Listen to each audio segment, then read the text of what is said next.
Хабарымызды спорт жаңалықтармен түйіндейміз. Елдос Жұмаханов Азия чемпионатының қола жүлдегері. Ол бұл атаққа Ташкентте өткен біріншілікте ие болды.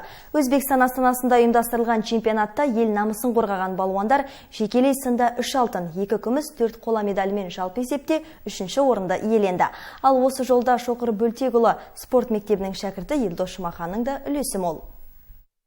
Елдос алдымен татами иесі өзбекстандық спортшыны тізе бүктірді. Ал ақтық сынға жолдама берер белдесуде Моңғол елінің спортшысына есе жіберіп алды. Жұбаныш белдесуінде ирандық балуанды жарыс жолынан шығарды. Ал қола медаль үшін болған кездесуде қытайлық қарсыласын 30 секундта 2 базари әдісімен жеңіп, құрлық біріншілігінің қола жүлдегері атанды. Кездеспеген палуан қытайлық Тайпей. Ол палуан енді осал палуан емес, қаншалықты қола медальға күрескендіктен енді адамға күрес деген біреуге ыңғайлы, біреуге ыңғайсыз болып келеді ғой, жаңа қарсыластықтар. Маған жаңа қытайлық Тайпей ыңғайлы болып келгеннен кейін шығып, захват ұстап, сразу лақтыруға тырыстым енді.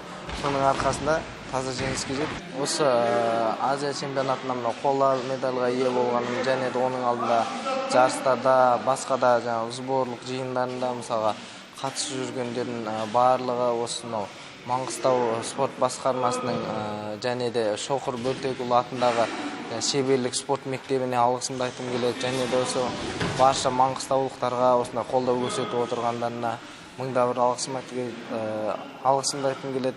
Ұлттық құрама сапында бірінші номермен өнер көрсететін Елдос Жұмаханов Олимпиада ойындарына 66 келіде басты үміткерлердің бірі. Қазіргі таңда әлемдік сатыда 24-ші орында тұрған Елдостың 4 жылдықтың басты бәсекесіне жолдама алуға толық мүмкіндігі бар дейді бапкері.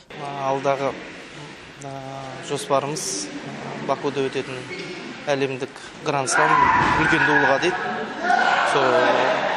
Сол сайыста өнер көрсетеді. Енді одан кейінгі жарысымыз Алматыда өтетін гран-при. 2 жарыс қалды. Енді сол жарыстардан кейін мына Риода өтетін Олимпиада ойындарына лицензия тарапталады. 2 балада бабында жақсы конкуренцияда мықты, еліміздің мықты палуандары бар. Тараздың балуаны, қарағандылық палуандар жақсы сол конкуренцияның арқасында балдар өсіп жатыр.